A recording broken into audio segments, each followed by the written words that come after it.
Okay, hi.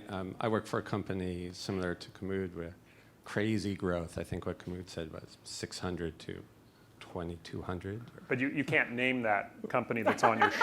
Right, so, right. That's all right, David. Don't worry about it. All right, yeah, thanks, Dave. So, I can name, though, that I've done Workday for 8 years. So there's a time in which a number of local companies, starting with Google, LinkedIn, Yahoo, Facebook, all released a lack of diversity or a diversity report.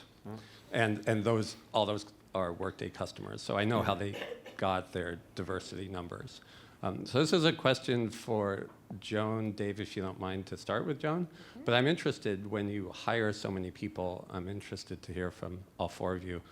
What sort of stance do you take to either fix or tilt diversity or lack of diversity? And one reason to start with Joan is you mentioned being actively trying to change a gender issue on the board. And so an opportunity to give a plug as to what else you do with women in engineering. So it's such an interesting conversation that has caught on fire, hasn't it, in like the past, I don't know, year or two, really. So one of the things that's really important to us, we're talking about, of course, a lot of the same things people are. What are we doing in the STEM area? How do we get more women in technology?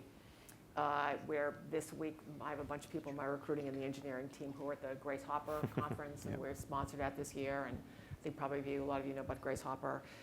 But what we have decided to do very consciously is make sure we don't over-rotate to women in technology.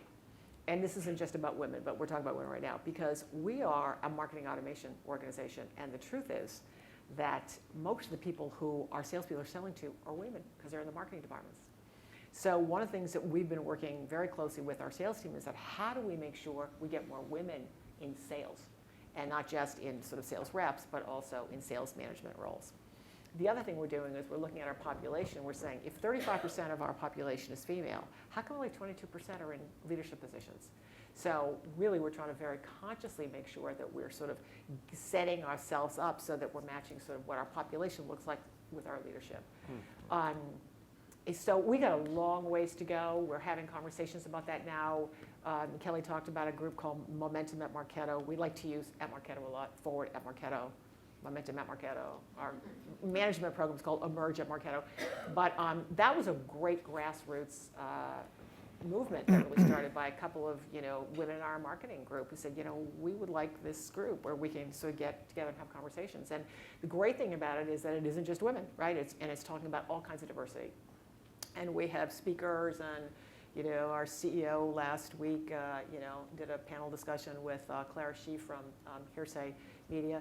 So that's how we're trying to address the subject. But we also want to make sure that we don't just, again, over-rotate on just the women.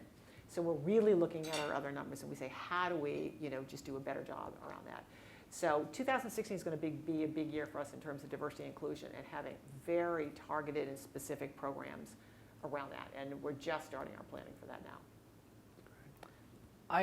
So it's very timely that you asked that question about diversity and ethnicity. The EEO1 numbers came out, and we were involved in pulling those numbers from our HR system as well. So I know, exactly what you're talking about. I think we're very proud of the fact that we have a very, from a gender diversity perspective, at a company-wide level, we're almost even from gender diversity, but we are also focused on not only gender diversity, but diversity and ethnicity overall. And we're promoting that not only from a recruiting perspective. In fact, we have an opening right now called the Head of Diversity and Belonging. Our mission is to create a world where everybody can belong, and we feel that belonging and diversity go hand in hand. So that was my smooth plug-in for recruiting. It was very smooth. It was very smooth. Yeah. But not only are we focused externally from a recruiting perspective, we're focused internally as well. We have affinity groups internally called Air Affinity groups. Parents, we also have one called Nerdettes. These are women in technology internally that are focused. They meet and talk about women in technology, so on and so forth. So there's a lot of focus, and as Joan highlighted, it's a very hot topic if you're in the Silicon Valley today, and we're trying to address it as much as everybody else is. Yeah, the thing I could add to that is We do all the typical stuff, run the numbers, et cetera. We're at Grace Hopper as well, see how that goes. To me, the biggest thing we do is we focus on the outcomes of our people processes. And so as we get ready to disclose our diversity numbers, one of the things we look at is salary planning, for example. Like, what is the average increase for women versus men at different levels? We do retention equity. What's the mix of men versus women in that? Interestingly enough, naturally in our culture, if there is any bias, actually women come out ahead of men on all of those type of variables. And we don't talk about it up front, we run it after the fact, and then we disclose all of the data to our employees so that they can see it. So I want to make sure there's not an inherent bias in our people programs once we get people inside the company. I think we do fairly typical stuff on the outside, but that speaks to me more around culture of inclusion. And then we move from gender to all the other flavors of diversity to look at. But I don't hear enough conversation around that when people talk about their numbers. It's what percent of my engineers are X or Y, but once you get people in your walls, or you walk in the talk with how your programs run and the outcomes of those. And so we've tried to put that as a big focus for us to differentiate on approach.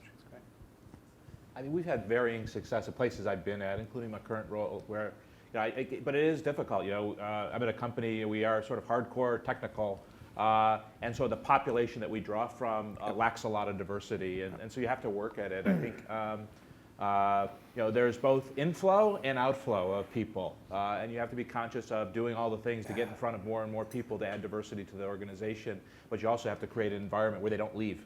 So you have to be conscious of those topics as well, creating an environment where people are welcomed of all, you know, genders, races, so that you embrace that diversity. And I think it takes time. I think there is, you know, a lot of the things that came out of a lot of those surveys that people had was there is probably a lot of unconscious bias out there, and you have to be able to address it head on, or else you'll never get better.